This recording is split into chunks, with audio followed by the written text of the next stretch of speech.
Costa, the other one.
to rotate up here because we only have one mic. We need to do that up early.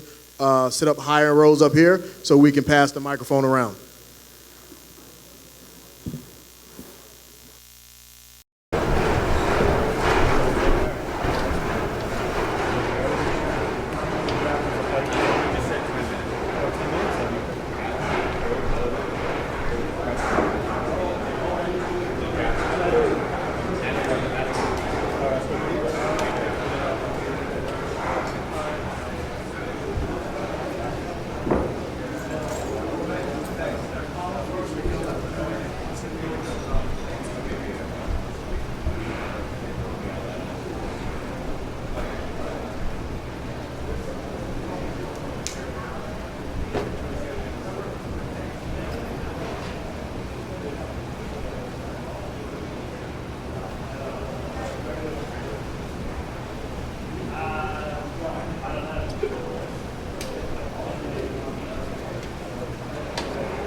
Everyone in the back, we're going to get rolling in just a little under 5 minutes with Paulo Costa first. Also, for those who are just coming in, if you plan to ask questions, please sit in the first 3 rows, which will make it easier with our mics. Thank you.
Muted.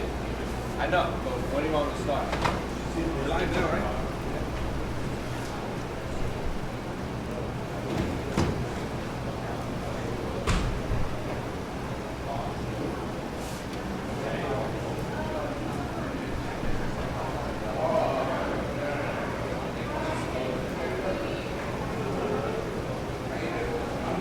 you looking up? Yeah, you're behind. Yeah, I know. It was just delayed, so it was black. Yeah.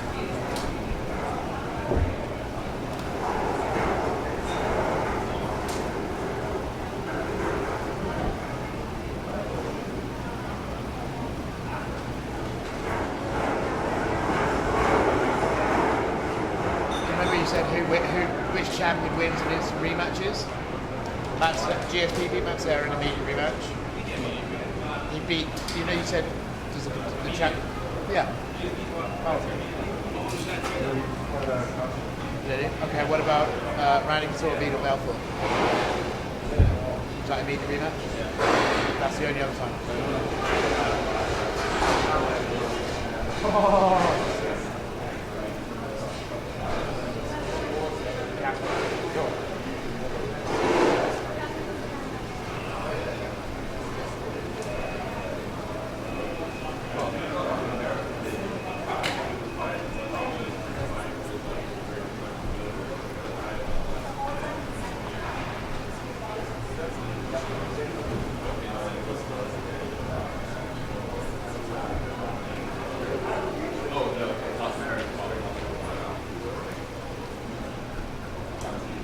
I think it's also a message that he's like, I want to get paid.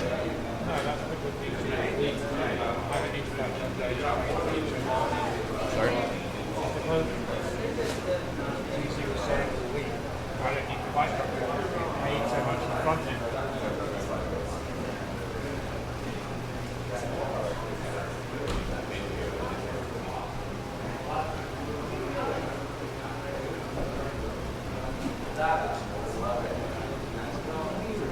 Everyone, Costa's on his way.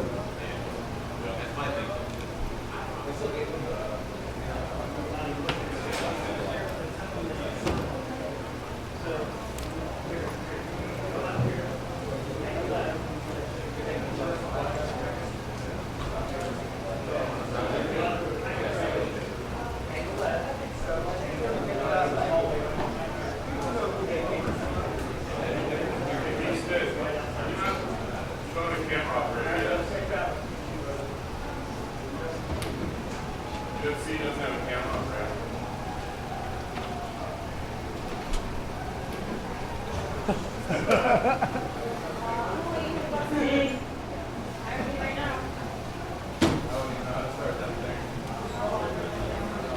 Guys, we have Paulo Costa here for you. I guess they don't care.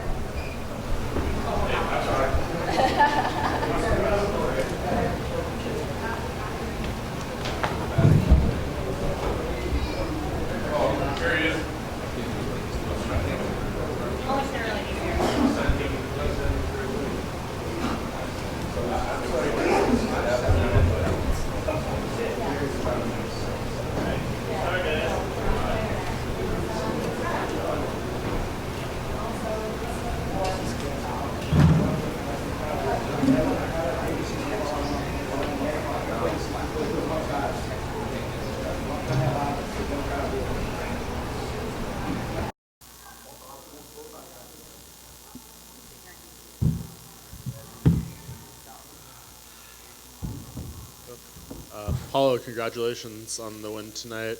Can you just tell us how you feel after a fight like that? We saw you walking in a little bit gingerly. Thank you very much. Yeah, I feel very happy because I show for everybody around the world how tough guy I am. I beat Yoel Romero. For me, is one of the best fighters of the world. The most tough guy on this division after me now, of course. I beat him, and I'm happy. That's it. Can you tell me about that opening, the opening of the fight where you guys both dropped each other in the first minute? What was going through your mind and how that changed, your game plan and your approach to the fight? Yeah, my game plan was pressuring him all the time on the first second until the last second of the fight, and I did this.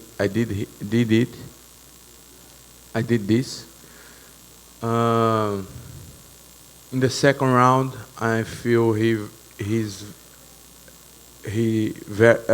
more tired, and I try to finish the fight, but he throw his finger on my eye. It's very.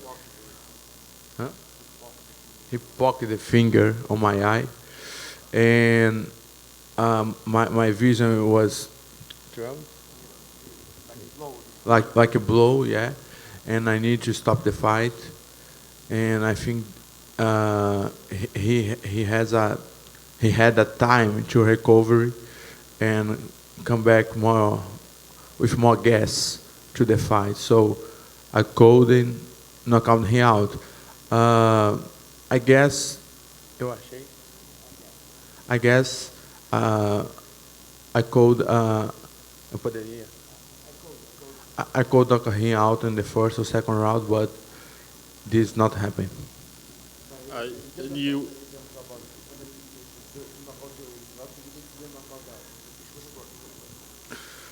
Yes, I feel his hand, you know. It's funny because I punch his face, he hurt, and he point, he put the finger, look this, I look, and when I look for him again, he push my face, yes, I knock down and come back. This is the first time you haven't finished an opponent inside the distance. What do you learn about yourself having to go to a decision like this in such a tough fight for the first time?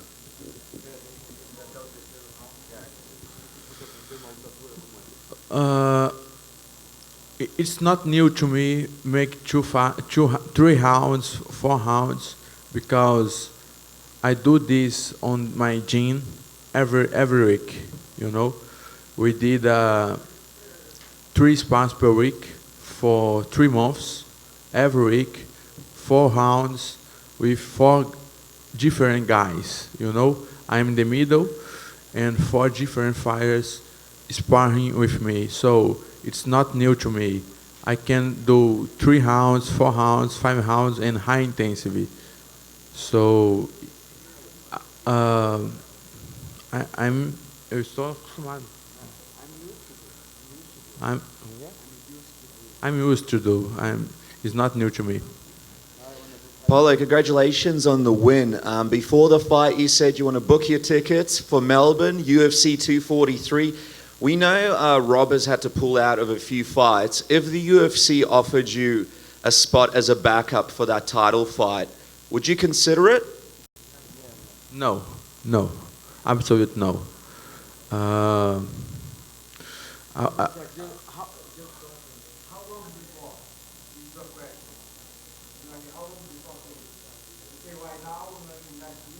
If he would consider it in the next few weeks, if he was not right now, but in the next few weeks, if it's something he would consider. For fight against... As a backup. In October. No, we're not backup. No. I train so hard to be a backup, you know. I train so hard. I need to confirm the fight. I need to confirm the fight to do my camp. My camp is wild. Is a jungle wild, you know. I forgot to say it on Octagon. I broke in my biceps tier. I broke 2 ribs on this last camp. I broke in my biceps tier of the leg. Man, this is crazy. This is crazy. I bring 9 fighters to sparring with me. All guys go back to home with injuries because wild training camp. I cannot be a, backup. I need to confirm that fight to make my camp. Just a last question from me. What's your message to Robert Whittaker and Israel Adesanya if they see this? What's your message to them? I think they both are looking to me espantados, scared, because the both guys know now have a very, very tough guy looking for them.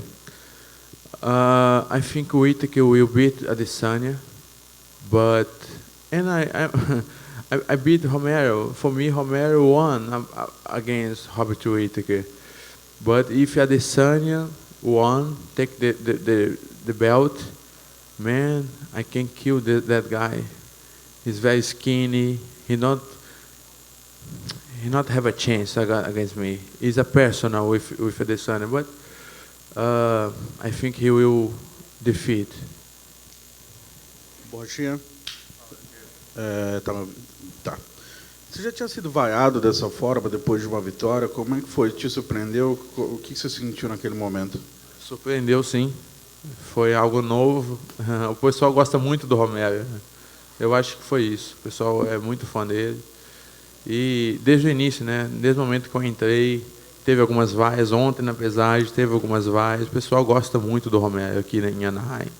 Então, todo mundo queria uma vitória do Romero, entendeu? Eu acho que foi isso. Foi novo, mas tem que saber lidar, né, cara? Isso não me afeta, não. Certo. Você, quando acabou a luta, você tinha certeza da vitória? Como é que os seus corners te avisaram? Como você pontuou? Sua equipe pontuou a luta? O meu irmão Borracha está aqui do lado, junto com o treinador Badola e o Erika Barracin, os 3 corners. No intervalo, do primeiro para o segundo, eles vieram me falar, eu ganhei o primeiro round. No segundo falaram que eu ganhei o segundo round, então eu já sabia que já tinha 2. E precisava fazer o terceiro round bem, justamente para manter, mas é claro, a gente sempre tenta ganhar porque a gente nunca sabe a cabeça do juiz, né? Mas, desculpa, qual foi a pergunta? Se você tinha certeza e como foi a pontuação da equipe, era isso mesmo? Ah, sim. Então, minha equipe me deixou muito ciente da pontuação, entendeu? Tem um papel aí? Papel? Estou em pau nariz. Não, é isso mesmo. A minha última pergunta, então, Borrachinha, sobre, você mencionou um dedo no olho, teve uma joelhada. Muito se fala do Romero, entre aspas, uma catimba, assim, você sentiu isso? A joelhada você acha que pegou? A dedada, quanto te atrapalhou? Como é que é esse lado, como é esse aspecto de enfrentar o Romero? Com certeza senti, tá? Em 3 momentos. Você e teve um a mais. O a mais foi, eu até falei em inglês aqui, não sei se deu para pegar, meu inglês não está muito bom ainda, mas eu dei um soco nele, ele tomou um knockdown basicamente, abaixou, e aí ele apontou assim, eu olhei para o lado, quando eu olhei para ele, me deu um golpe. Isso foi a primeira artimanha. A segunda foi uma joelhada, eu dei uma joelhada muito forte no abdômen, ele sentiu o golpe. A segunda que eu dei, ele falou que foi na região genital, eu acho que não foi. Pelo menos não pegou em cheio, não precisava dar o tempo que ele deu. E a terceira foi o dedo no olho. Estava no segundo round, estava pressionando, e senti que ele diminuiu muito o ritmo, poderia nocauteá-lo no segundo, mas aí ele meteu o dedo no meu olho, eu tive que ficar com a visão muito turva, me atrapalhou muito, então eu tive que dar um tempo, 1 minutinho, 2 minutinhos, e aí eu acho que ele recuperou para o segundo e para o terceiro nesse tempo. Então teve 2 interrupções que pode ter ajudado muito ele. Talvez se não tivesse eu teria nocauteado. Hey Paulo, congratulations on the win. You spoke to us in the lead up to this fight that this is a very personal one with Yoel. I'm just wondering, is the beef squashed now? Because afterwards you guys were kind of, hugging and you shared some words. What did you say to each other? And is the beef squashed? Yes. Before the fight, I was very sad with Romero because he say shit about my name. He say I fail on USADA tests, but it's not true. I proved that I never fail on USADA tests. But after the fight, I think all of these things go through the past, and just respect for his fighter, not to his personal human, because I don't know him so much, but about his athlete, I need to respect. He's a 42 years old. and amazing fighter.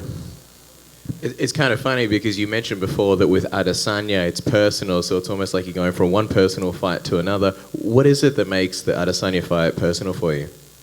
Yes, because Adesanya talk shit about me too. And after my last fight against Raphael in 2018, he asked me to fight against him, and he said, I can't beat this. He say, I have dinosaur arms, you know? He said it. So it's personal. Last one from me, just, with Robert Whittaker and Adesanya, you did say to us that you feel like you're very confident that you can beat both of them in one night. When you look at your skills, your skill set, what is it that you feel, gives you those abilities to beat them both in one night? The both are not more tough than Yoel, you know? So, because this, I know, Israel need to prove yet. Itik, no. Itik is a true champion, but is not more tough guy than Yoel. So, because that, I say I can beat both. So you actually kind of answered a couple of these questions already, but I'll ask in English and Portuguese, so maybe we can get an English translation. Tive confiança depois da luta que você tive ganhado. Did you have confidence after the fight that you had won? Yeah, for sure. Tinha muita confiança. For sure, I had a confidence because my corners told me, you won the 3 rounds, you know, and that's it. Não pensava que era empate entre primeiro e segundo? Wasn't No. a tie between the first and second rounds? No, because I dominate the octagon all time. I'm looking for the fight all time. I pressure him all the time. My punches were very consistent, all punches. He hit me sometimes, but not with powerful, you know? And everybody knows the judges count this, how much power, how much damage your hits can do. So I was very confident on my victory. So, última luta estava em julho de ano passado. Your last fight was in last July.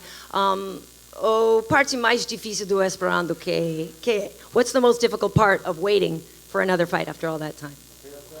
Muito tempo entre suas lutas. Okay. I need this time.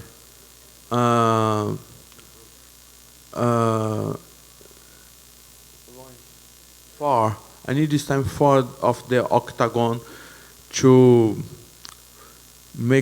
solve some things, some personal things of my life, to organize my training camp, and to relax a little bit because I did 4 fights in a short time, and this time 4 of the octagon was very good for me to focus, you know, and to organize my life. So I not feel difference for 1 year 4 of the octagon because I did sparrings very hard on my gym. So this make me feel confidence for this fight. E você aprendeu coisas sobre você hoje à noite? Did you learn anything about yourself tonight? Yes. Not too much. I think everybody here of you saw more about me, how tough guy I am. But eu já sabia.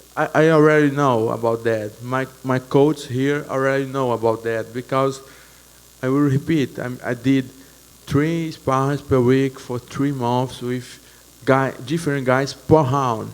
Sometimes 2 guys per round. You know, this is so hard. Nothing is more hard than this. Make a 2 minutes and a half with one guy, and this guy go out and come a fresh guy for 4 or 5 rounds. this is crazy. And we did this on our gym, you know? So I'm ready. I was ready for this war. Paulo, does it bother you that people was kind of unhappy after the fight, that was booing, and are you expecting to give a revenge?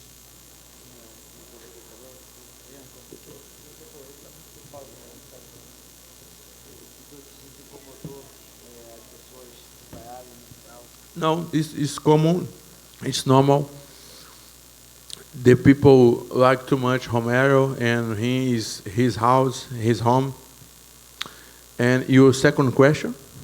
Are we expecting to give a revenge? Revenge? Yeah. I think not make a good sense, but if everybody wants to see. But my focus is on belt. I want the belt. I beat him. He's a beast, but I beat him. I need to look forward, you know? I need to look forward. The next step is the belt. Thank you. Congratulations on your win, Paulo. This was a big step up in competition for you. Was it, I mean, it was a very grueling fight as well. Was it as hard as you thought it would be? Did it meet your expectations in that sense? Yes. Yes. This three space my expected.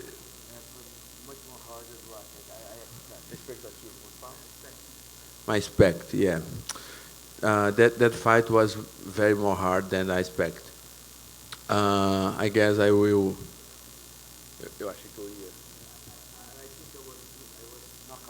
Yeah, I think I was knockout him on the first or second round, but he's hard.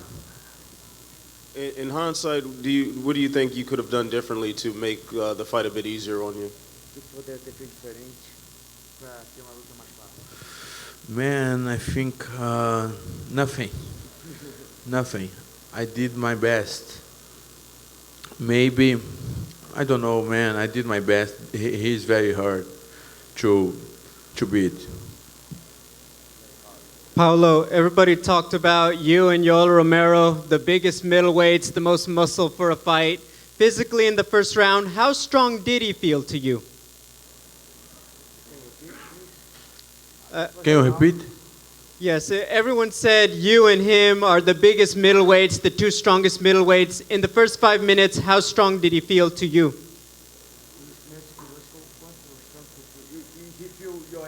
Yeah. Oh, he hit very hard, but I'm also me also, you know. He have a lot powerful on his hands, and he's very strong. He's strong. It's hard to fight against him, but me too. You know, all my punch. The difference between me and him is that all my punches very very hard. All my punches and all my kicks. I am feel my chin very pain because I kick his head very very strong. He defends a little bit. But man, for sure his arm is almost broken, you know. So he hit hard too. So that's it. Now there are other fights going on, Jack Hermanson, Jared Cannonier. But for the record, you're ready to wait until they offer you the fight for the championship?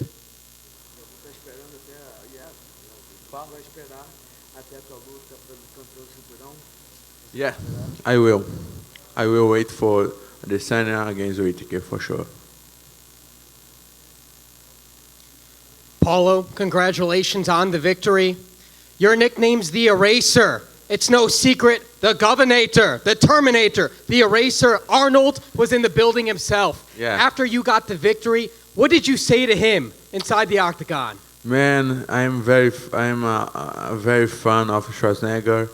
And when the captain, Eric Albarracin, showed me him, he was very close of the octagon, and I say, "Hey Arnold, Yeah, my nickname comes from you because my coach showed me you move, and I watch you move, and Captain say, Paulo, now you are the eraser, and he say, man, I know, I don't know who tell him to Schwarzenegger about me, but he say, I know, I'm very glad for it.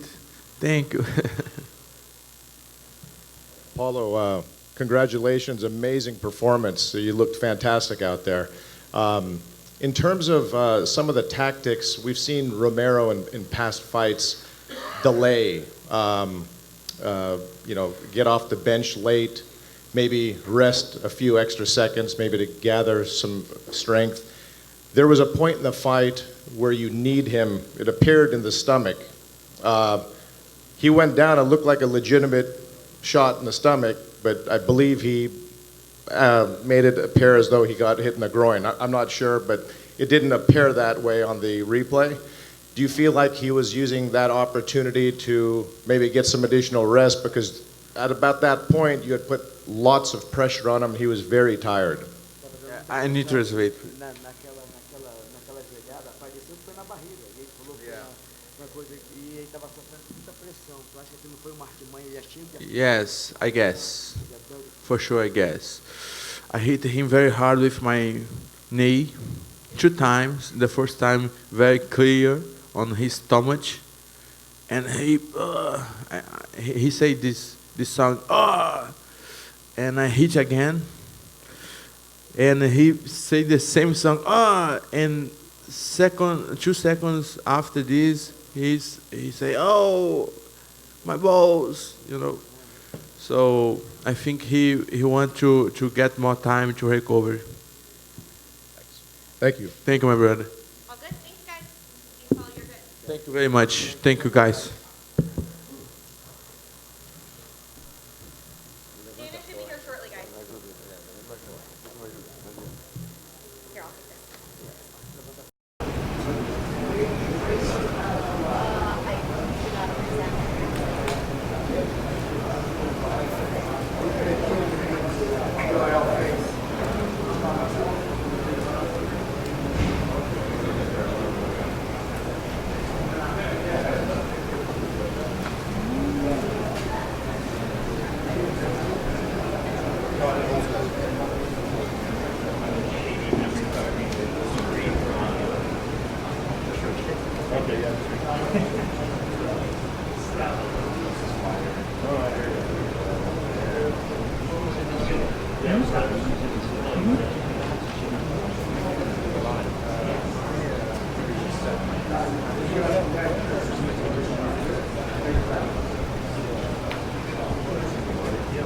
By the way, I saw Brandon in the crowd. He was on the cage side of the front row. Our friend, yeah, so I just stopped and said hi to him. So I guess he's staying at the Hilton. You haven't seen him in a minute. John, good.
put up this match. He wasn't getting any kicks.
Better not be worse.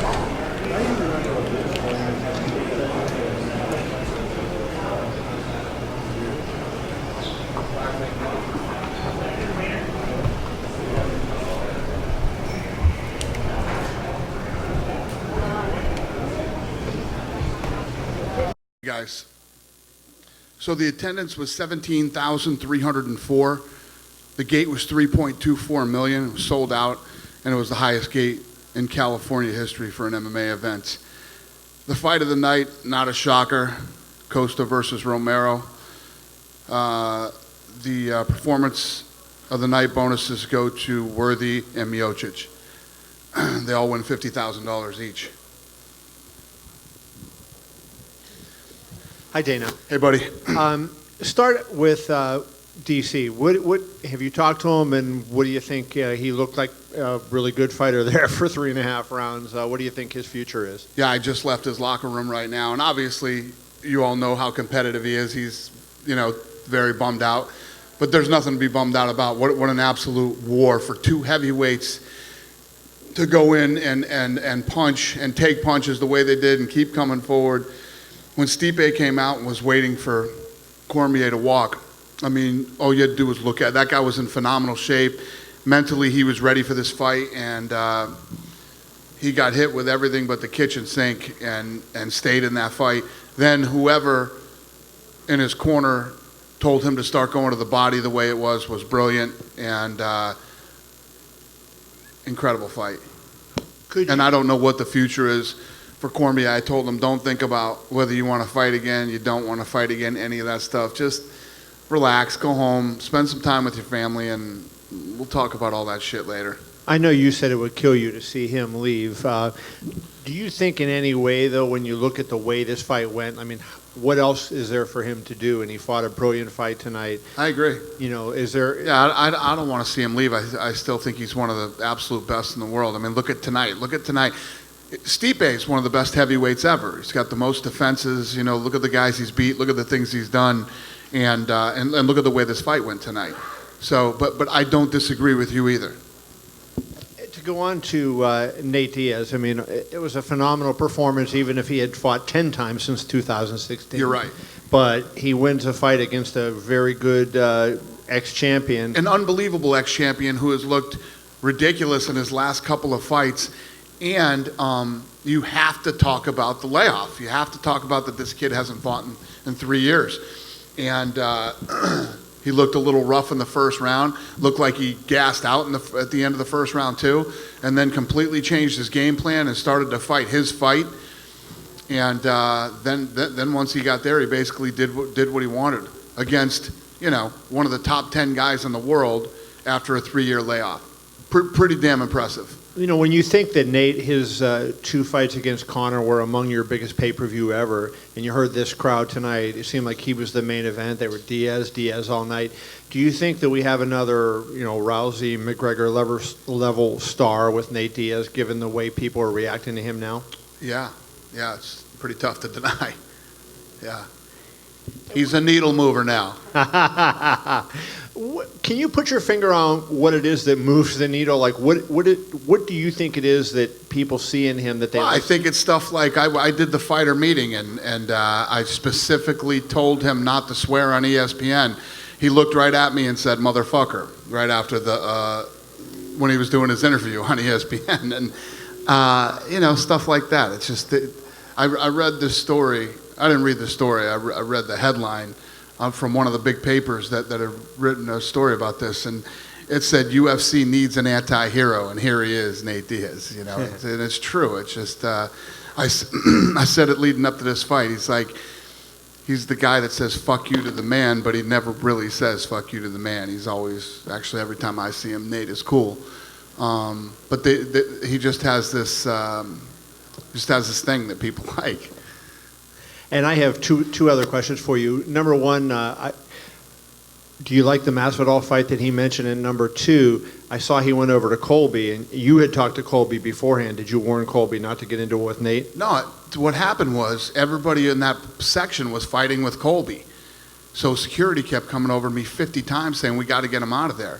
And I said, no, everybody needs to start acting like fucking professionals because I don't have another seat in this entire building. Right. Every seat in this place is sold out.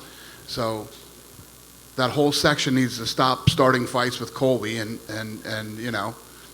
And right when I got there too, Masvidal was working his way down the line, and Holloway had moved out of his seat so Masvidal could come into his seat. You know, that fucking game that you play in kindergarten was going on over there when I went over there. So I asked those guys, listen to me. We got a big night going on here. We got a big fight. I don't need a fight breaking out over here with you knuckleheads. Stop it. And then lastly for me, just can you comment on Paulo Costa? I thought that was one of the best fights of the year, and I thought his performance was spectacular. I agree. Going into this, I thought that was going to be fight of the night, and it was. I mean, there's just no way that that's not fight of the night. If you look at the way that Costa fights and the way that Romero fights, it's just impossible for that in a fight not to be good, and it was everything that I thought it was going to be. They're both beasts, man. What a performance by both guys tonight, especially when they both got clipped in the first round and both guys were hurt right out the gate in the first round, and then to keep going and going 3 rounds and an absolute war like that is impressive. And then did he just leave here? Is that where it was? No, he didn't. But you know, I just talked to him, Costa, in the hallway here before I walked in here. He's in a wheelchair. You know what I mean? That's how awesome that fight was. Dana, seems like the people was kind of little unhappy with the result of that Costa versus Romero. What was your take? What was your score at the end of the fight? With what? Well, they were booing Costa at the end because. Oh, really? What do you think? I was over there dealing with my kindergarten section when the interview was going on, so I didn't hear what was going on. But I had it scored 2-1. I gave Costa the first 2 rounds, and I gave Romero the 3rd round. And then some of the fighters that I talked to that were there tonight had Romero winning 2 rounds and Costa winning 1 round. I think that that's one of those fights that either way it went, I don't think you'd be like, oh my God, this is an absolute robbery. That fight was ridiculous. And I actually thought that in the 3rd round, Romero could have finished that fight a couple times, and when he had him hurt, he would back off and go back to the middle of the octagon, which I thought was weird, yeah. And last one for me, seems like you don't make plans after the events. You don't know the future of Nate Diaz. I don't want to go on that thing right now. But are you a little bit worried about Diaz? He smokes too much CBD. I don't know. Something could happen, you know. Maybe it's a little bit of THC, but could happen. Maybe what? I mean, I'm half deaf, and I can't. Well, on a drug test, CBD has a minimum of a THC, but maybe in the future, maybe he smokes too much of that CBD thing. Oh, CBD, yeah. Well, hopefully it was almost nothing, but still. Hopefully it was CBD, yeah. I don't know what was in there, but we're gonna find out real soon. Okay, that was me. Thank you. Yeah, thank you. Dana, right here. And then you asked me, I didn't answer your question about Diaz versus Masvidal. I mean, who wouldn't want to see that fight? I think everybody would want to see that fight. So I don't know. We'll see how that stuff plays out. Go ahead. Do you think tonight's performance by Stipe coming back, regaining the title, does this solidify him as the best heavyweight ever? Yeah, I guess so. Yeah, and I mean, if Daniel does decide to retire or do whatever, do you see Francis Ngannou as like the top guy in that division? Well, I think that right now we'll have to see how this thing plays out. What Daniel Cormier wants to do. Does he want the trilogy fight? Does Stipe want Francis? Does Stipe want to give him the trilogy? I don't know. There's a lot of different ways it could go. We just got to take time. That's why, I mean, to talk about what will happen in that division right now is impossible. I mean, you don't know what Daniel's going to do. You don't know what Stipe wants. Do you think this loss for Daniel, though, effectively kills the potential of any John Jones fight again, though? I have no idea. And you mentioned Colby there. He got quite a reaction when he walked into the arena. Haven't really heard anything like that. What do you make of that when you just hear, there's a fight going on, a good fight, and everyone's chanting, F you, Colby, Colby sucks? I just talked with Kevin last week. If you look at, me and Kevin were talking about, I don't remember what we were talking about, but something to do with Colby, and everything this kid did in the last fight trended off the charts. So, he's pretty unpopular, yet popular. Do you know how Kamaru Usman's doing? Are we potentially going to get that fight, in the next few months, Colby and Usman? Yeah, it'll happen before the end of the year. And just one other champion I wanted to ask you about. Henry Cejudo told me yesterday that his next fight would be announced tonight, and that doesn't seem like it happened. Is there anything in the works with Henry, or was he just speaking? He's saying a lot of crazy shit lately. Put that on the list. But we did see him next to Faber on the broadcast, and they were sitting next to each other, right? Is there something happening there? Or? No. Okay. No. Dana, right in the middle. From the sellout to the gate record to all the digital trends, I think that there's a lot of people that are expecting that this is probably going to be the biggest card so far of the ESPN Plus era. What have you heard from your partners at ESPN about this? I was sitting next to the president of ESPN all night, Jimmy Pitaro. Tonight killed it. Tonight was a really, really big night for them. Yeah. And this week, not just this night. I mean, the numbers that they were pulling, and it was a really big week, not just night. But yeah, everybody's happy tonight. And then a little bit off topic, but there was a news announced recently that MMA is going to be legalized in France starting in January. Have you guys started to move into that market, and is there some idea that you guys want to sort of have the first big MMA event there? Yeah, well, we've been working on that place for a long time, and we finally got it done. And I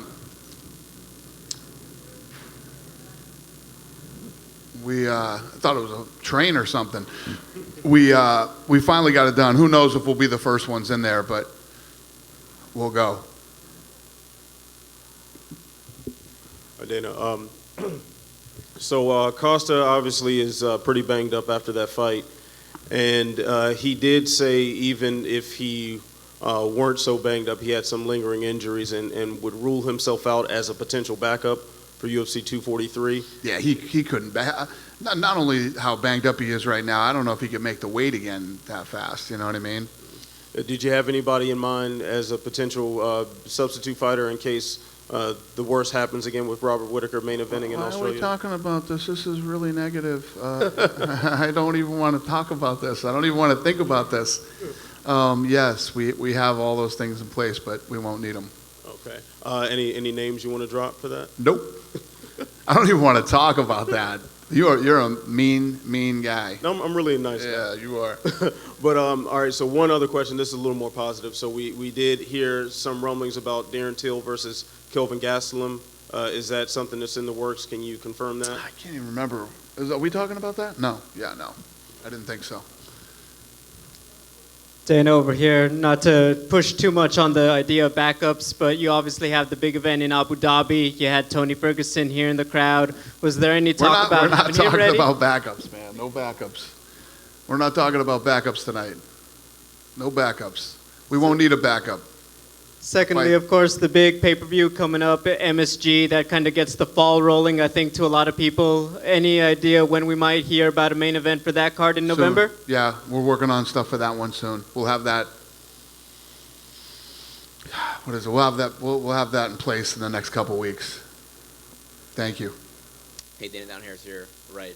So now that Nate is back after 3 years and he looked great tonight, how do we get him back again, like, soon now? Who knows? I mean, he called out Masvidal tonight, so that's a positive thing. So, you know, there's no guarantees. Who knows? You know, I don't even think about that.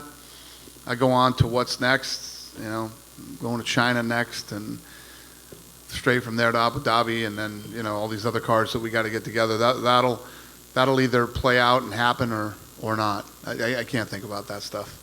Speaking of China, there's that conflict going on with China and Hong Kong. Yeah. And Shenzhen, where you guys are going to be in 2 weeks, is kind of very much at the center of that. Any concerns? Yeah, it's definitely messing with the event and definitely making it even more challenging. But me personally, I'm so excited for that fight, and it's such an important fight. not just for that division, but for both countries. You know, if Weili Zhang can win and become a world champion, it's a huge deal for China. Now, we all know how Brazil is. Brazil loves champions, and Brazil loves having world titles. So if Andrade can win that fight and keep her belt, it's big. So, but yeah, I've already started messing with my flights and connections to get in there already, especially after what happened the other day in Hong Kong. But the card is still on, of course, right? Oh, yeah, we're doing the card no matter what. Okay. That's happening no matter what happens. But there are some logistical... Even if it's just me sitting over there watching the fight. But there are some like logistical issues that you guys are having, travel-wise, like flying in and stuff? Oh, say that again? There are some logistical issues, though, possibly? No, there haven't been, but I'm making sure that I get there no matter what happens. If something like what happened in the Hong Kong airport happens again, I'm finding out alternate routes for me to get there no matter what. I'm going to be there no matter what. Gotcha. On the undercard tonight was Bermudez and Kenney, and that fight was going to be at bantamweight, and it got moved up to a catchweight at 140. What was the story there? Because I know you guys aren't really a huge fan of that happening all that often. So ask me that again. What happened? The Bermudez-Kenney fight was going to be at bantamweight, and it got moved up to a catchweight at 140. Well, I think what happened was I think that he took that fight on short notice, like 5 days' notice. That's why that happened. Was that fight? I think so. I don't know. I couldn't honestly tell you the answer to that right now. And have you spoken to Conor McGregor at all since that video came No, I was just saying to Brett, I haven't looked at my phone yet. And he said, well, if you had to bet whether there's text from Conor on your phone, what would you think? And I'd say, I bet there is. So, Is Conor Nate 3? I have no idea. I'm just saying I haven't looked at my phone, so I don't know if Conor texted me or didn't text me. Thanks, Dana. Yep. Hi, Dana. Going back to Costa. Costa asked for a title shot. Do you think he deserves a title shot? It's his next step? You know, when I talk to you guys after a fight, usually like an RDA fight, I say, man, when you beat RDA, you know, it's a big deal, and he's one of the toughest guys out there. He's beat some of the best in the world. When you beat Romero, and especially the way he beat him tonight in a fight like tonight, I wouldn't say that he doesn't deserve a title shot. Hey, Dana. Yeah. Keel Majuri, MMA Mania. Congrats on the big night. Thank you. So Jorge Masvidal was back here, and he told us there were some delicious offers on the table, knowing that he's not getting that title shot right now, and with Conor's uncertainty and Nate's call-out. Is this something you guys discussed before, that Jorge could fight that winner? No. The winner of who? This tonight? No, that was never discussed. Was there something else if you had to, if tonight, you asked me before the fight, do you think he'll call out Masvidal? That would have been the last guy on earth I thought he would have called out. But he did, and it's kind of fun. I don't think anybody would disagree that they wouldn't want to see that fight. So I don't know. We'll see. You know, I know that Masvidal believes that he should get the next shot after, Usman and Colby fight. So we'll see. You know, if he wanted to take that fight, that would be fun, and I wouldn't be opposed to it. Cool? That's it? Thank you guys so much. Oh, go ahead. What's up, Karyn? Give her a mic, somebody. There was a rumor going around that Nate actually hadn't signed the contract until kind of 11th hour. Is that true? The fight contract? No. Nate's been signed for... Okay. We haven't had any problems with Nate. Nate, other than smoking and motherfucker on ESPN, and not showing up to the stare downs that day or media day that day. Nate's been good. I'm glad to hear that, because that was the rumor that there was hasn't going been around. any. Once these guys, whether it's him or his brother, they make up their minds that they want to fight. They're in. They show up and they fight. There are little hiccups and little things that happen along the way, and I used to flip out about that stuff, but we just sort of roll with it, and I pick and choose my battles with these guys. And anytime I deal with either one of the Diaz brothers, they're nice. Well, how much do you deal with Nick now? Yeah. Because a lot of people have kind of written him off, unfortunately. Written him off as far as what? As Nick, if we'll ever see him come back. Oh, Nick? Nick, yeah. Yeah, I'm just saying. I was saying Nick Yeah. Anytime I deal with the guys, they're not bad guys. Of course, yeah. They're good guys. Yeah. Last question from me anyway, and I know you got to go. I was talking to Sadiq Youssef about Africa. Obviously, we know we've got African champions in the UFC right now. There are emerging markets like France. Is there any idea that we could ever have a UFC Africa? Yeah, and actually, what's crazy, and most people might not know this, but the sport has been big in Africa for a while. I mean, that's why these guys are popping up, because we had a television deal in Africa for a while, and then they have another organization over there, EFC. EFC, yeah. That's what it is. EFC. That's pretty popular and does well, and between those two things, it helped build a market there, and it's real. So the answer is yes. The long-winded answer to your question is yes. But it would we maybe be could in a do place like fight Morocco. now. I don't know. Yeah. I'm just saying there is a market there. It is real, and yes, we can and probably will do a fight there. Cool. Yeah. Cool? Thank you, guys. Have a great night. Have a safe trip home.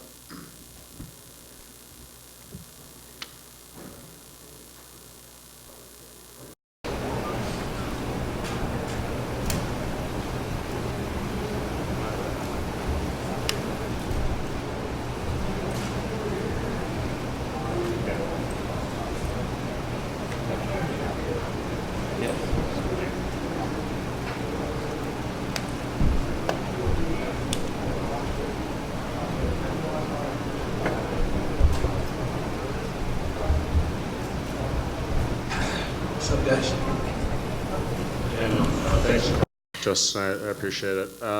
Can you just talk us through the fight a little bit? I mean, kind of in contrast to the first one, it seems like things were kind of going good until they weren't. Is that how you felt about it, more or less? I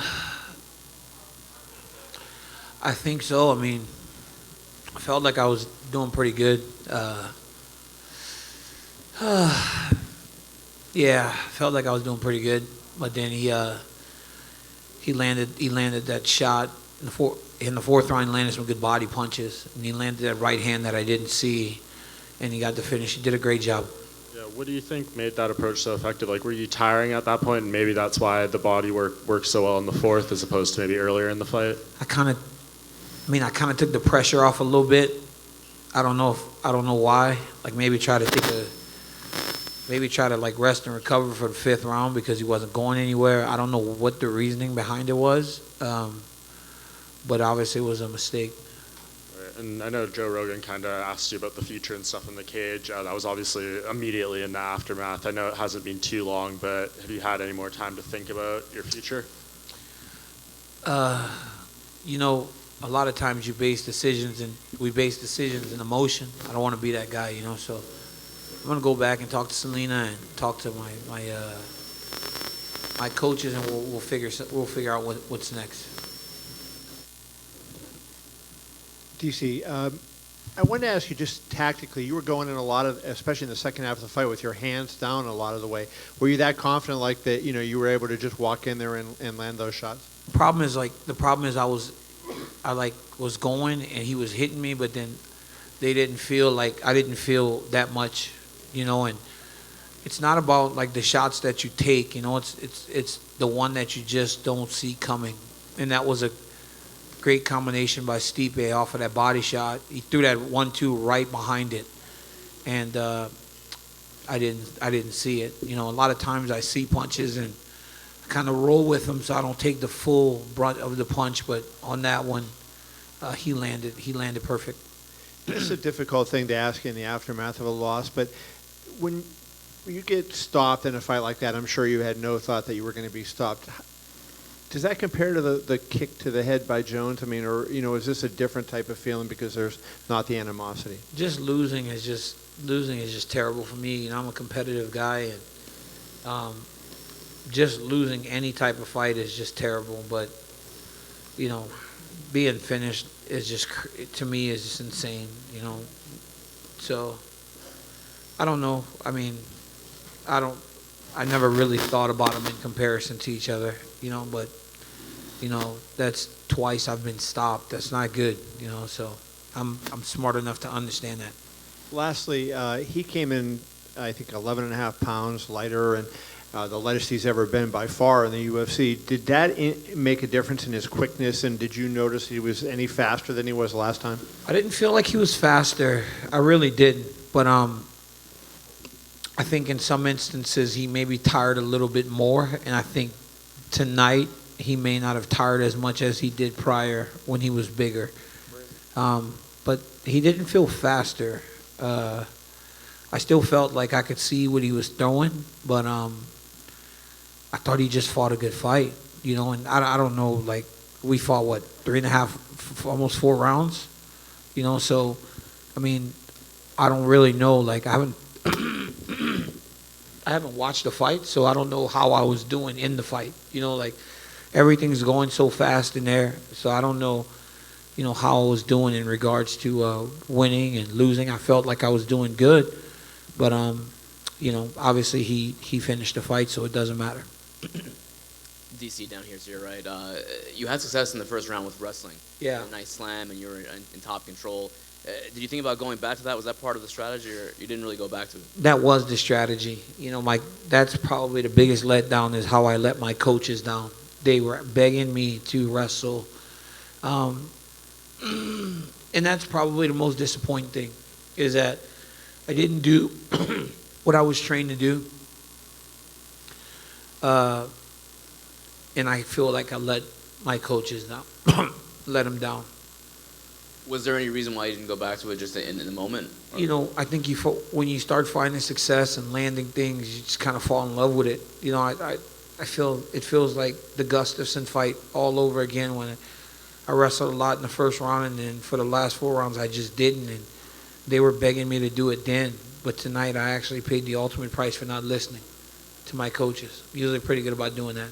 And you landed 181 significant strikes, which is actually the most in a loss in UFC history. What's that?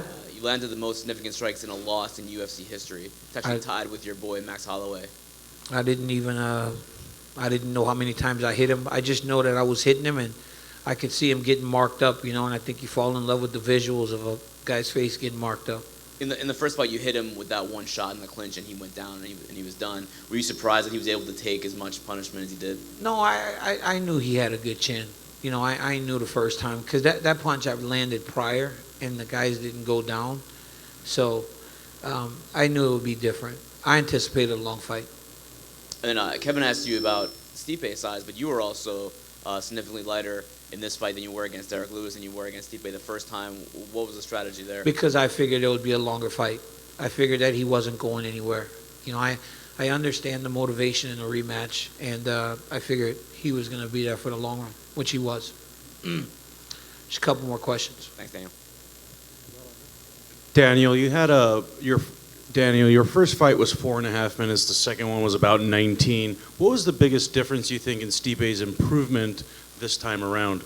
I just think that, I mean, he's always been good, you know.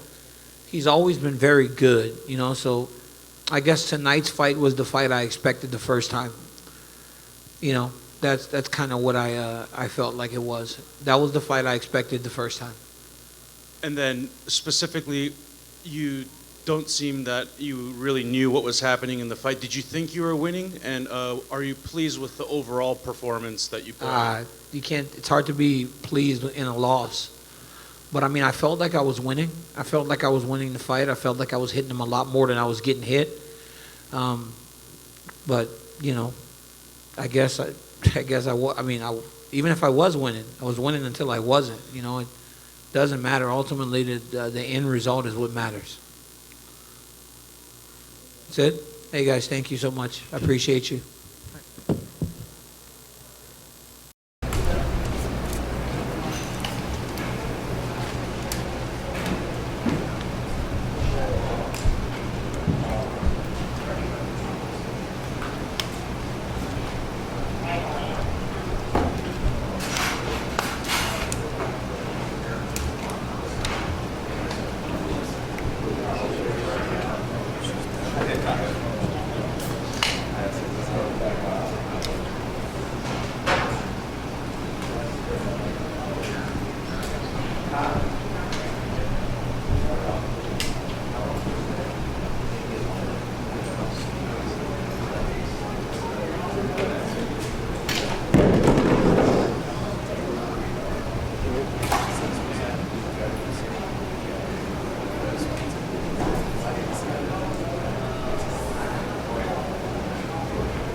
he'll be able to tell you what it is.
Hey, congrats on the win.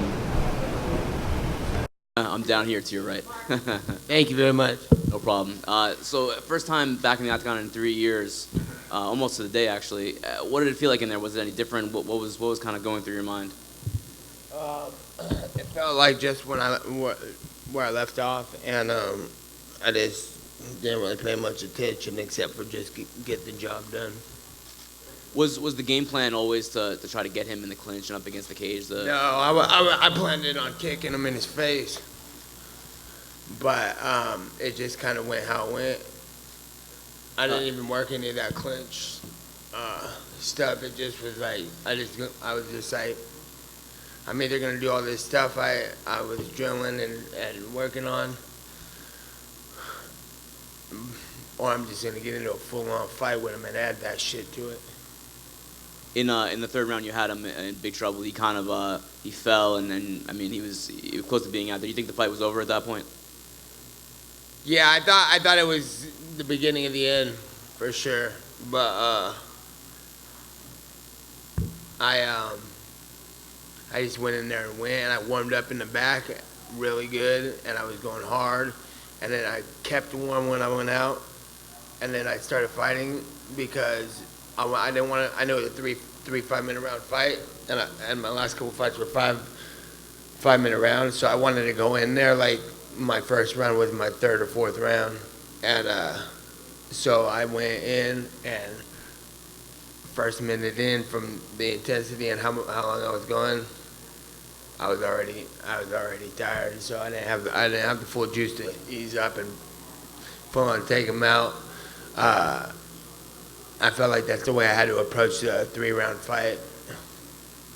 The last thing for me, Dana was in here before, and he said that the last thing he thought you would say after the fight was calling out Jorge Masvidal. Why did you do that? Just because you got to recognize who's the best of the best in this game, and it's not who they're saying it is. It's who I'm saying it is. It's the guys who've been in here for forever and now are still on the top of the game. Like Pettis just knocked out Thompson, who was just fighting for the 170 title a whole bunch of times, and then he fights Pettis. Pettis just knocks his ass out real quick. Who's the real baddest dude in the 170 division? And then they were trying to pump up dude, and then Masvidal goes in there and knocks his ass out after he's been in here since I started fighting in 2004, I think. And then I think he's either been there right then or a little longer, and he just did that. So, and I just did that. So that's the best fighter to me, the best martial artist who's still on top of the game. Like I said, I've been through waves of these guys. There's a couple guys who come in and then they fight for a title or peak in, have 3 good fights. They fight for a title, they get the belt, then they get their ass whipped, then they have another loss, maybe have another win and then another loss, and then they're gone with the win. And that's not the best fighters to me. I've been here in 40 years, fighting, still killing. Remember, like, who was his, like Jake Ellenberger was like peaking for a minute, and then he was the guy, and then he just got worked over, and then he had a couple fights, and he was just gone. And then like Rick's story, and I can't even think of other examples, but there's a whole bunch of people. Grant Manor was one of the best guys for a minute, and he's just gone. Everybody's just hearing and gone, and hearing and gone. I'm like, what's up? I'm still here. And those are the best fighters in the world to me. Nate, it seems like Masvidal's interested in this fight. When ideally would you like to compete again? If everything works out right how it's supposed to work out, then I'll fight next month. If nobody's in a hurry, I want to get this done how it's supposed to be done and do it right and treat it like it should be treated, I ain't even in no rush. So it's not me who's gonna be doing the sitting out. It's them that's gonna be holding me out, or people not jumping on and trying to get it done. And that's where I've been for the last 3 years, because I never stopped training camp. I just no one was showing any acknowledgement for being the best fighter in the world, which I am. Just like Masvidal, that's what I'm saying. Like, why ain't nobody fucking like, what? That's the guy to fight. He just beat the best guy, and he's been around doing this the whole time. So I'm into the best martial artists in the world, not like some hold on to you wrestlers who are gonna hold you and hopefully win around and find a loophole to win in these fights and put belts on their waist. Now we're fighting for the baddest motherfucker in the game, belt, and that's mine. So I'd like to defend it against Jorge Masvidal. So if you want to be the baddest motherfucker, that's how we're gonna do it. Tonight was the highest gate in a California MMA event, especially for the UFC, and sounds like this pay-per-view is trending really well for the UFC. Dana White came in here earlier and he said, I guess Nate Diaz is a needle mover, and obviously referenced that comment a few years ago. Do you feel like you're kind of getting that appreciation finally that you spoke about for so long? Yeah, he knew then too, though. That's not gonna be a good friend. That's not a good business move to tell me I'm the shit. You know what I'm saying? Because then I'm going to be like, give me the shit money. So give me some I'm the shit money, you feel me? And then he had to do what he had to do. So I ain't mad at him either for that. So, but it's cool that he's acknowledging the fact that. Yeah, no, he said he feels you're, Conor McGregor, Ronda Rousey level star coming out of this performance. Yeah, for sure. You like that? Yeah. Show. Congrats, Nate. Right in front of you. Just curious, I think you said in the cage, if I'm not mistaken, a lot of these guys suck, and that's why you weren't around. I wonder if they sucked, wouldn't it have made sense just to go in there and get a lot of easy wins and make easy money and build up your bank account instead of sitting out all that time? Yeah, but look from the outside perspective. If you're watching a fight, or if you even want to be a fighter, like, I'm looking for a badass fight, you know what I'm saying? Somebody to fucking whip someone's ass and recognize the other guy who's whipping someone's ass and be like, hey, I'm the head ass whooper here. I want some of you then. And I did that with Conor because they were promoting him like he was the top don of this whole thing, and he was brand new, and that was making me hot. It was nothing personal against the dude, because all respect for anybody who's gonna get there. You know what I'm saying? You got to get yours. But if you're gonna just not like acknowledge the fact that I'm here and been here, and like when you start, like when did Pettis start fighting and Conor? Them fools was probably watching me fight on the UFC when they was in high school. I'm like, you better recognize it, and I'm disrespected. That's why I gotta get these fights. Like, what's up? And that's the shit I want to see if I'm watching the game. Like I always say it like this: like, you ever like when you get a video game like Street Fighter, like, who are you gonna pick? Who are you gonna pick? You know what I'm saying? I want to pick the baddest looking motherfucker right there who does the coolest shit, and I believe that. I believe that. I believe that I'm the coolest at all these sorry ass motherfuckers who are just sat around for 3 years and let me whip Conor McGregor's ass, and then nobody said nothing. Like, what? I would have been like, that's the best, baddest dude. He called out dude, he got the fight, he whipped him, and then they robbed him, and then, oh, he's out for 3 years. Like, why didn't somebody step up like, hey, if he's out for 3 years, get your ass back in the game, I'm gonna whip your ass. And then I'm like, oh, I got to step back in the game real quick and fight that guy, because I can't be going to the coffee shop and have somebody say, man, that guy said he was going to whip your ass all over the place. I'm like, no, he's not going to whip my ass. That's why I'm going to fight him. So there's your blueprint. And none of these fighters know how to do that because none of them have imagination. None of them hadn't played Street Fighter or watched a cool movie before, and like, where your head at, you little jock wrestler? You're gonna just sit there and do all this politically correct shit, but this is a fight game, dude. Quit acting like this is some professional sport and saying whatever they want to give me is gonna be fine. Saying no, I'm gonna take what's mine, and that's what I'm talking about with the baddest motherfucker title, and I need that belt made as soon as possible. You're cocky, Nate. They're like. Two last questions. Number one, you beat Conor, obviously, when he was at the height of his popularity. Do you think this win exceeds that because you were away for 3 years, and even though you had mentioned you had never stopped training, you hadn't fought in 3 years, and you beat a really good fighter? And two, Colby Covington was over there. I don't know if you heard, but the crowd was chanting, "Fuck you, Colby," and giving him a hard time. He was carrying about with him tonight. Would you consider fighting him at some point, too? Who's it? Covington? What weight? Welterweight? I don't know who that is. So, like, if we got somebody good to fight, that's who I want to fight. That's what I'm saying. That's what I'm saying. You got to do something. If you've been here for 2 weeks and get a little hype show, I don't give a shit. All right, Nate, congratulations on your win down front. Thank you very much. No problem. So a lot is changing in your personal life since we last saw you fight, namely your daughter. And has being a father now changed the way you approach the fight or just the way you think about the entire game? I've been a father for years. Fathering all kinds of these little motherfuckers.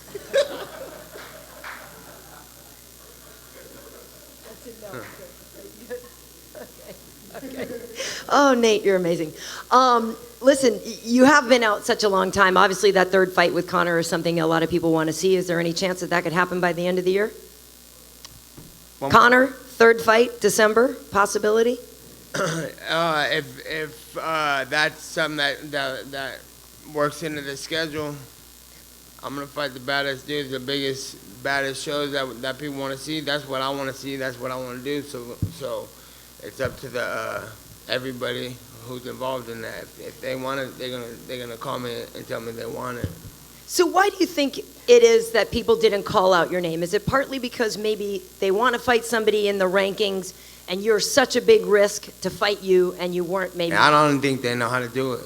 I don't think anybody knows how to do it. Everybody's beginners. They're also scared or something. But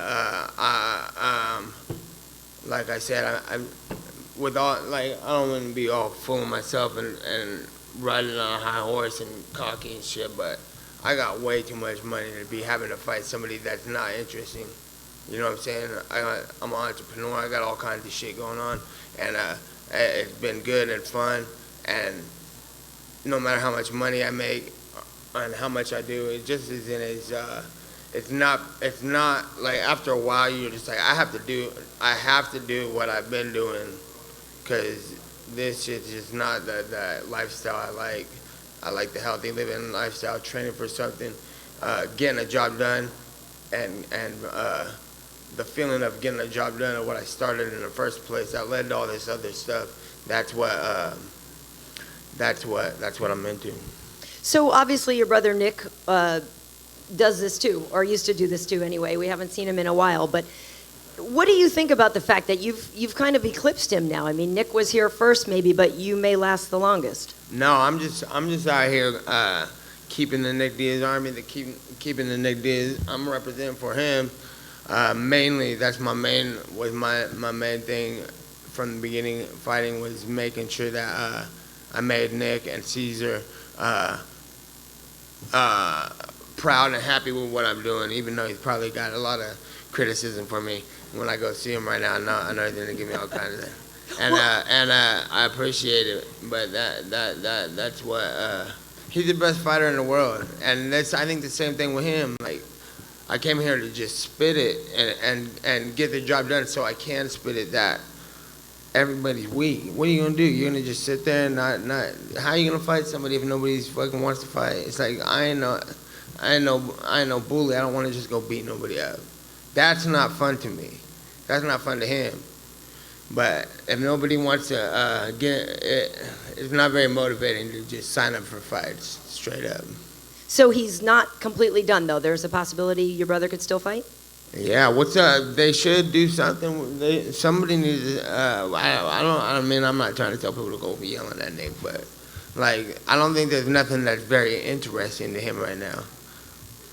Okay, thank you. I keep hearing GSP dabbling a little bit. I don't know what to deal with that, but if he ever came back to the table, I'm sure that'd be good. And for both of them, they're both just they're just both sitting there with nobody to fight because they're the best fighters in the game, and nobody's recognizing that. And like, I mean, you know, they have a little bit, but it's like, okay, that's in the past. That's not in the past. That's like they're still here, and I feel like it's probably uninteresting to them, both of them. So that's just my thoughts on that. I don't mean to speak for Nick at all. Nick's fucking probably got a whole nother thought on all this. I probably just pissed him off too. Well, bring him out here then. Come on. Yeah. Thanks, Nick. I gotta go meet him at the thing. Nick over here. It's clear you have a business savvy during the media workout. I mean, the CBD thing was all theatrics, but you're also plugging your company. How do you want to leverage this new opportunity you have as a star, as Dana White says, as a needle mover to make the money and the fights that you actually want? How are you going to actually position yourself?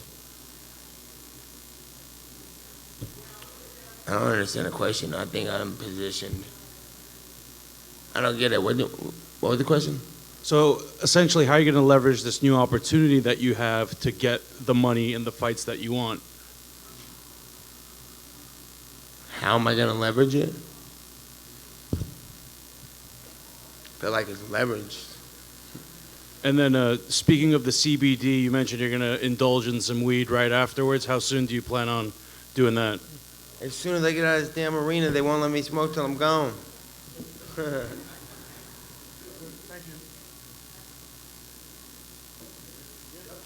Hey, speaking of that, shout out to my boy Big Lon and the Taylor Gang, because I've been hanging out with Big Lon, and I got a lot of good ideas from him and his team for sure.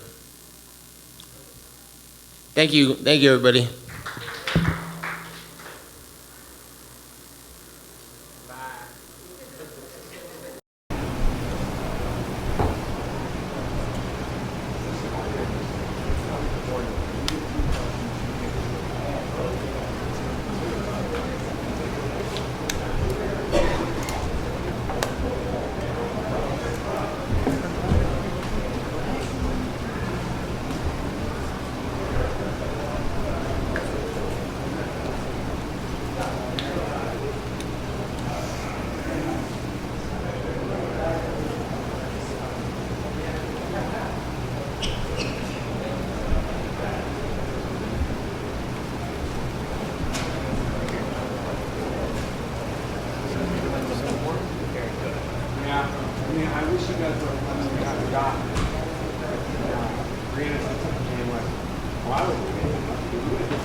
Hey, congrats, Stipe. Thank you.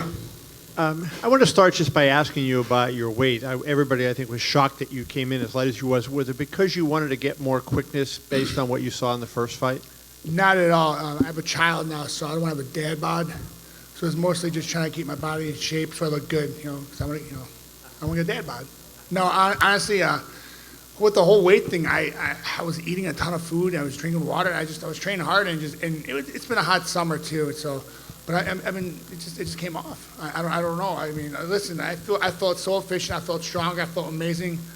I just started off a little slow, but we're good. You went to the body shots. Did the corner tell you that, or was that something instinctively that you saw? It's something I saw. I actually talked to my coach earlier in the week about it. I was like, I remember him always lifting his arms up when he throws punches or blocks punches, and I was like, you know what? No one really tests his body. I'm going to start going. And I remember when Anderson Silva fight, UFC 200, he caught him with a body shot and a kick. I'm like, you know what? Maybe it's a little weaker than I thought, So, and I hit him with a couple of them, and I saw him wince. And when you were in the early part of the fight, he was landing some shots. He had his hands down. Was that frustrating? Because I know you're a good boxer, and yet he's in there right in front of you with his hands at his side, and he's still landing on you. Yeah, I mean, it sucks. A couple of times, I don't know if he was, I feel like I was getting poked in the eye, but maybe he wasn't. I don't know. I was a couple of times, I'm like, God, is that a finger? Like, I don't know. I don't know if it was a knuckle. I mean, I wasn't trying to bitch about it, but I don't know if it was. But, we overcame it. And, listen, he's an amazing fighter. He makes people feel uncomfortable in there. And he did that for the first 2 rounds. But then I started getting my bearings straight. I saw him slowing down. I'm like, okay, this is where I got to take it now. And then lastly for me, where do you want to go? I mean, Dana talked about he was going to talk to you. Do you do a trilogy with DC? Do you rematch Francis? I mean, do you have any thought? I know you just won the belt, but any idea? That's the number one question after every time about who are you going to fight next? Honestly, I just bought a new home. Been there for 2 weeks. I want to go in the hot tub, the pool, let my body rest, and we can figure it out from there. Cool. Congrats again. Thank you, sir. Stipe right in the middle here. In the first round, Daniel picked you up and he got you in the slam. Yeah, I thought I was up there for like an hour. What was that? I thought we were doing like WWE or something. Is he calling me out? I don't know. It was weird. It was weird, but also, what does it feel like for you to be prone in that position? We've never seen you in that position. It happens. I mean, listen, the fight, anything can happen, And he's giving me some good shots on bottom, but I wasn't really worried. I was smart about it. He's tough. He's good. He's an amazing wrestler, and I just. Like I said, I just started off slow in that first 2 rounds. I wasn't me. And in that third round, I knew I was a better fighter. And that's when it gets a little calmer, man. It's nothing but adversity. It's awesome. That's how we do it here in Cleveland. All week, you seem to be making googly eyes at your daughter. We saw you at the weigh-in. We saw you beautiful. At the Wouldn't you? How much was she in your mind as you were in the cage? She's always in my mind. It's my homie. It's my sidekick. No matter what happens in this fight game, I'm going to go out there, I'm going to fight. Win, lose, or draw. I'm swinging, I'm going out there, but as long as I know I'm going home with my daughter, that's all I care about.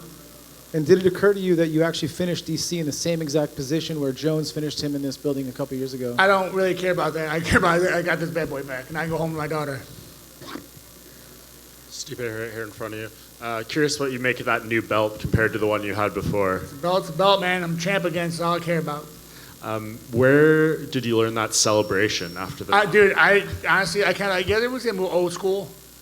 We watched it today, and I kind of franked and tanked it. I just had no idea what I was doing. I kind of just lost. I don't know why I did it. I feel really dumb that I did it. And then I did the suck it. I don't know why. I feel like I didn't do something with my hands or my feet, and I don't know. I'm an idiot. I'm dumb. Is it just adrenaline that takes over? Yeah, I think adrenaline takes over. I'm just I'm that guy at a party that does dumb stuff. Why would you do that? But it's fun. And I think a lot of people going into that fourth round maybe had Daniel up 2-1 or 3-0. You had, I think, the second largest statistical comeback in a championship fight in terms of being outlanded and then finishing the fight. What's going through your mind, when maybe you're getting hit a lot? He hit you with a lot of big shots. What was going through your mind at those points? Stop fighting like a bitch. I was fighting like a bitch. It really was.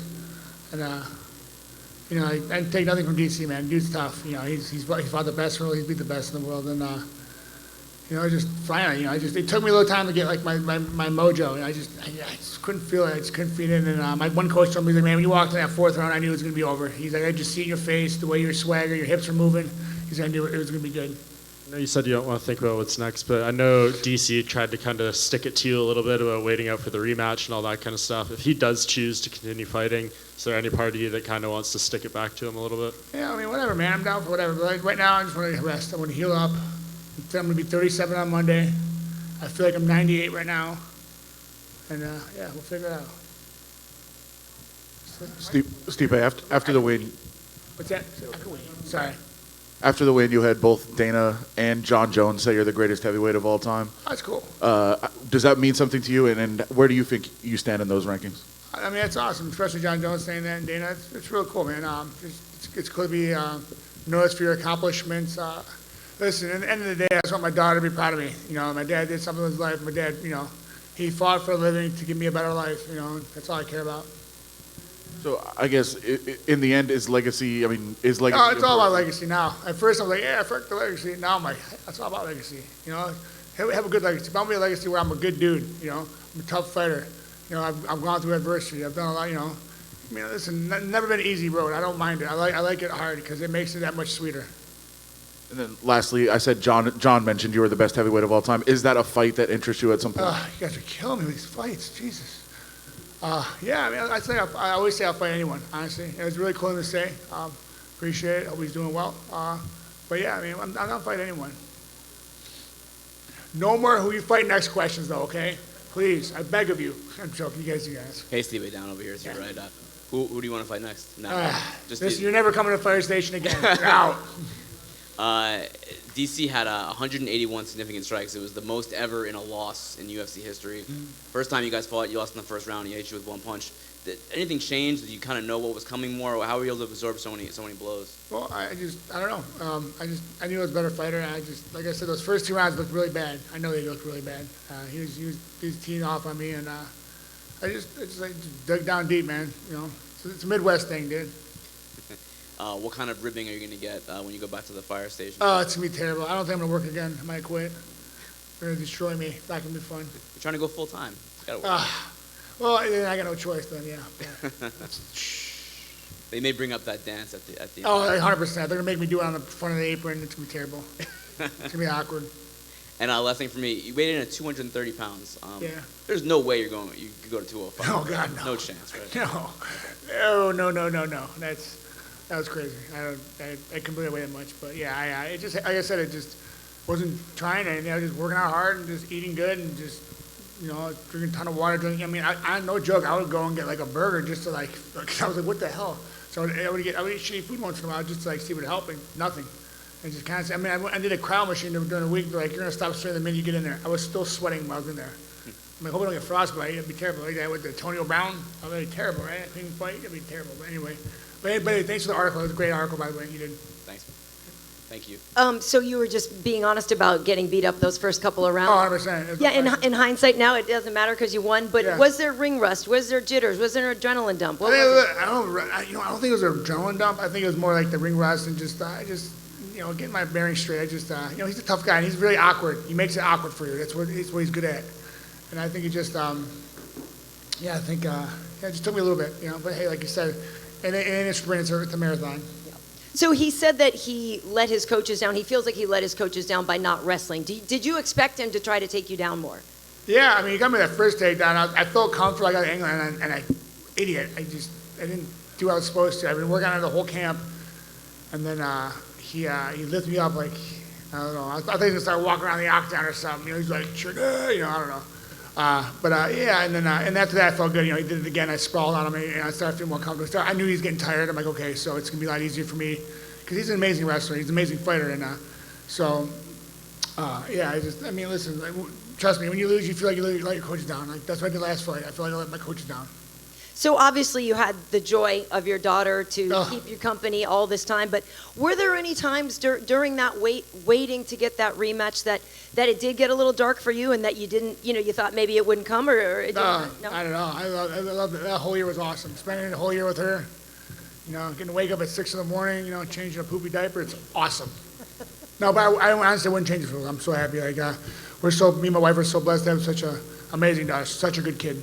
And certainly it gives you an opportunity to heal up from any sort of lingering injuries you may have had anyway then. Oh, 100%. Well, it wasn't that bad. I think it was more mental and just letting my body recharge, because I mean, I don't know. Some guys, I don't know if some guys can do it. I can't, but if I'm go. Eventually, I'm just gonna wear down, and just mentally and physically, I was kind of just drained.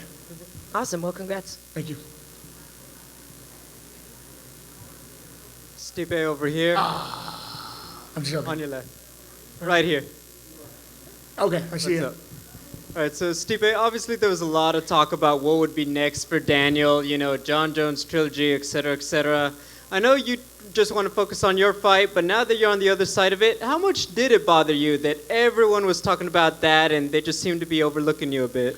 I'm used to it. I'm not worried about it. Listen, it's the game we're in. You know, I mean, people want to see this fight. People want to see that fight. Listen, I'm happy I got my opportunity, and look what I got back. Hey, Stipe, just one for me. Congrats on the win, first and foremost. Thank you. I got you. You know, Daniel had the really special privilege of sitting down with his kids and watching that E60 special on him. When you talk about legacy, when you inevitably get your own E60, what do you want your daughter to take away from it when she's older?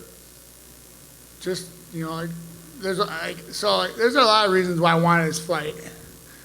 Honestly, I think about it more and more. There's a lot of reasons, not just about me, but it was a lot about me. But like, I just knew I was a better fighter. But then, like, I wanted to show my daughter that, you know, times get tough. You know, something's gonna happen. You just gotta get back up and just, you know, dust yourself off. But then also, a bunch of guys at the stations, kids, when I lost, they cried.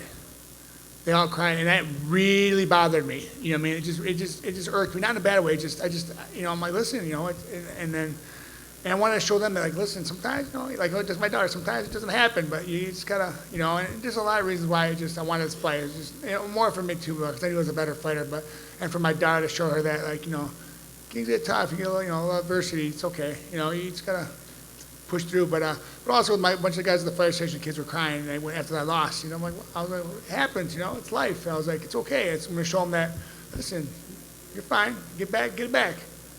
Thank you. Hey, Stipe, just quickly, I just wanted to elaborate. You said before that it wasn't about legacy originally, but now it is. You gave the example about how you wanted to set a good example for, you know, some of the kids in the fire station and stuff. But as far as how you are seen by the MMA community as some of the all-time greats, when did that change for you? When did you decide? Because you've said a lot of times you didn't really care about respect and things like that. When did the legacy become important to you? I think when I had my daughter, you know, I just show her that, like, you know, like, listen, your dad's a tough dude, you know. He went out there and, you know, he got beat up a couple of times, and he beat a couple guys up, you know, and just, he did well at it. He was good at what he did. And I just want to show her that no matter what you do in life, you work hard, you know, you can build your legacy no matter what it is. Thanks, guys. This is so awkward. It's like, I feel like I'm like getting hungry.